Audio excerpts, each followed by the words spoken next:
Hello అండి, అందరికీ నమస్కారం. ఈరోజు మనం పులిపాక కనకదుర్గ గారు రచించిన రహస్యం అనే ఓ చక్కటి కథను విందాం. ఇక కథలోకి వెళ్దాం.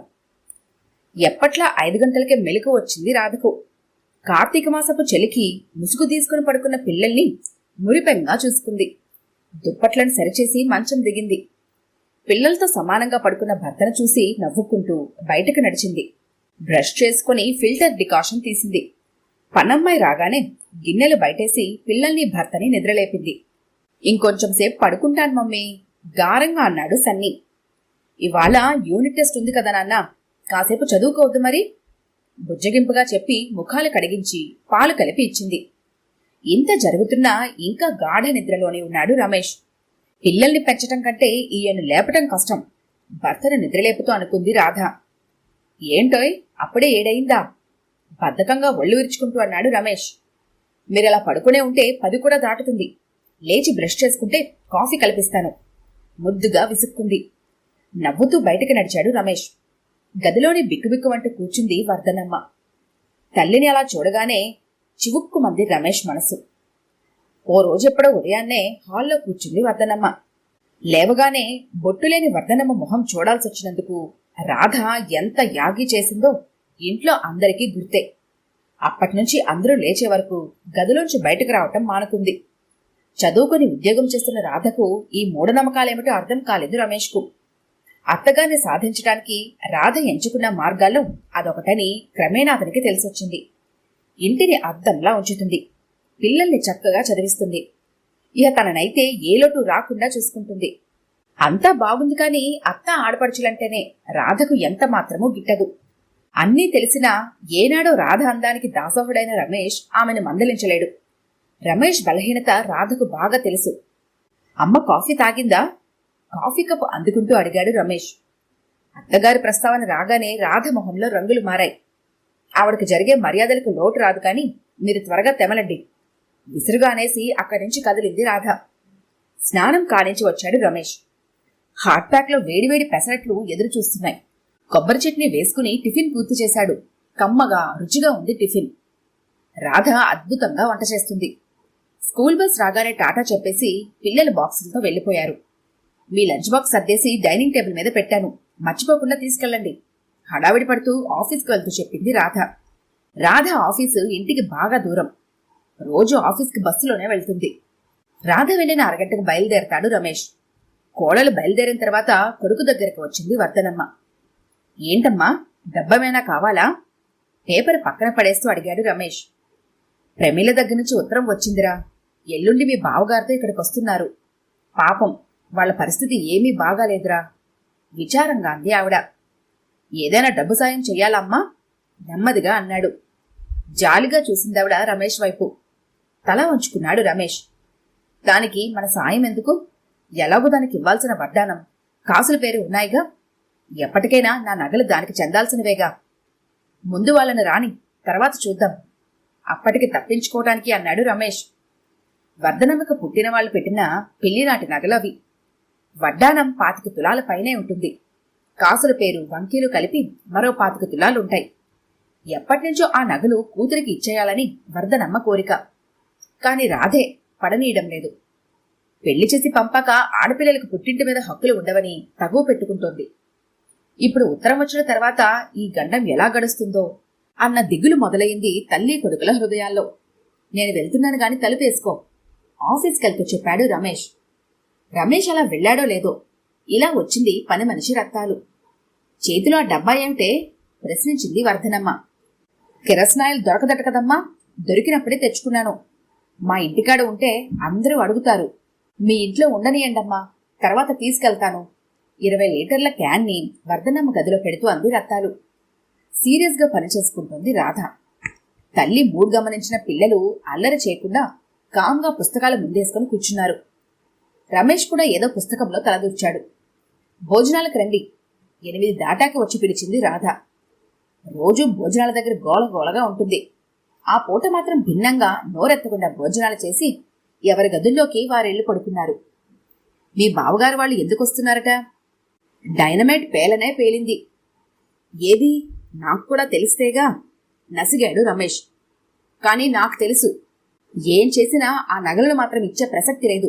పాత వాటిని చెరిపేసి కొత్త డిజైన్లో నగలు చేయించుకోవాలని చాలా రోజుల నుంచి అనుకుంటున్నాను. ఇంకొన్నేళ్లు పోతే మన చిన్నికి కూడా పనికొస్తాయి తగ్గేసి చెప్పింది రాధ. అనుకున్న రోజుకు ప్రమీల వాళ్ళు వచ్చేశారు. ముక్తసరిగా పలకరించింది రాధ. అదే మూడ్లో ఆఫీస్కి వెళ్ళింది రాధ. ఈ విషయం తెలుసా? సీట్లో కూర్చోకముందే వచ్చింది రమ్య. ఏమైంది? కీడును శంకించింది రాధ మనసు.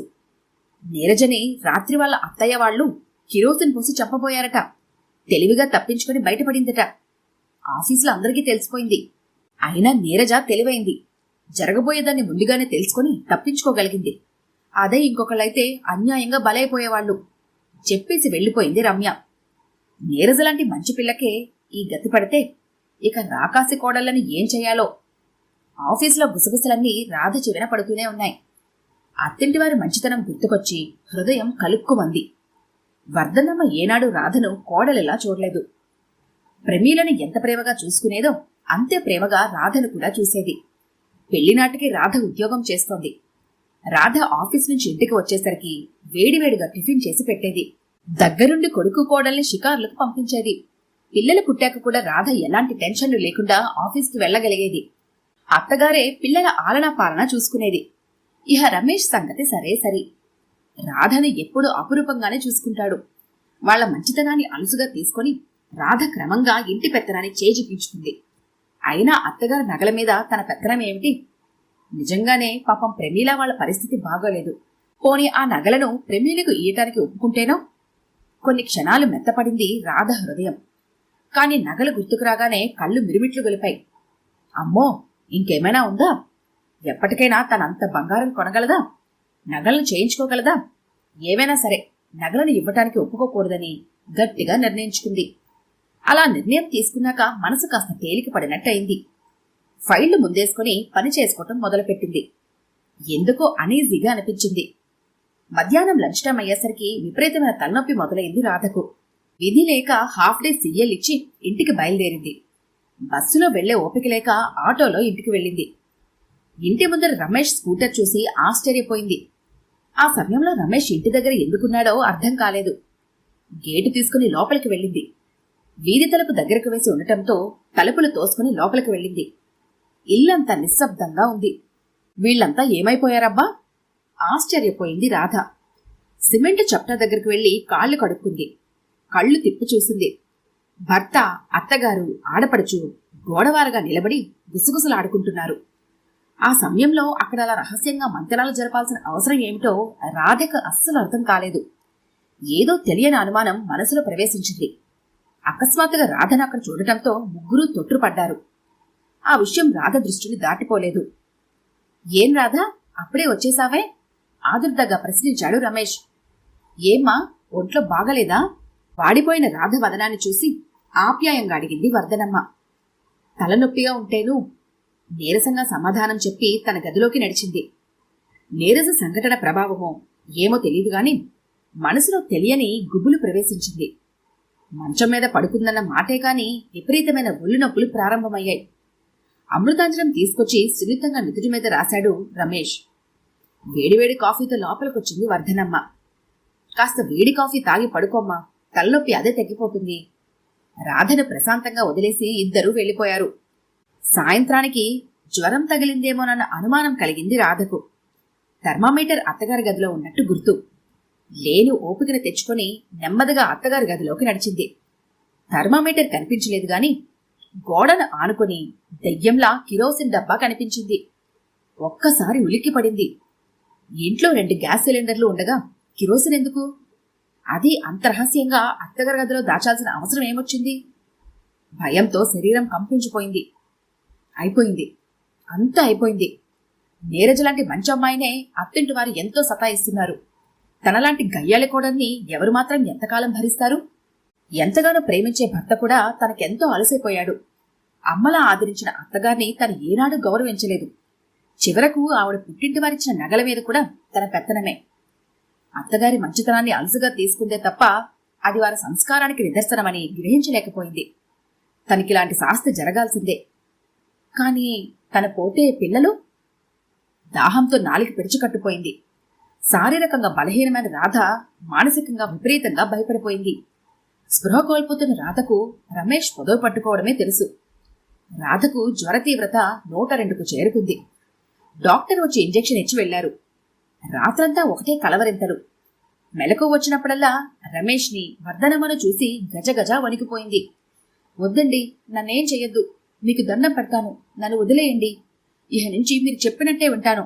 ఆ నగలు కూడా నాకొద్దు, ప్రమిలకే ఇచ్చేయండి. ఇంకెప్పుడు మీకు ఎదురు చెప్పను దీనంగా వేడుకుంటుంది. రాధ అంతగా ఎందుకు భయపడిపోయిందో ఎవరికీ అర్థం కాలేదు. మరో 2 రోజులకు జ్వరం నెమ్మదిగా తగ్గింది.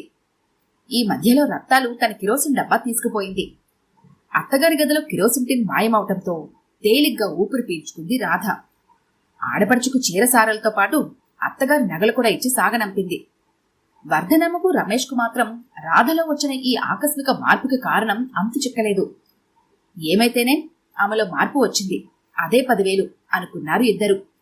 రాధ మటుకు తప్పిపోయిన గండాల్ని తలుచుకొని గుండెల మీద చెయ్యేసుకుంది. అసలు విషయం మాత్రం రహస్యంగానే ఉండిపోయింది. ఈ కథ కనుక మీకు నచ్చినట్లయితే లైక్ చేయండి, షేర్ చేయండి. మరిన్ని ఇంట్రెస్టింగ్ కథల కోసం మా ఛానల్ని తప్పకుండా సబ్స్క్రైబ్ చేసుకోండి.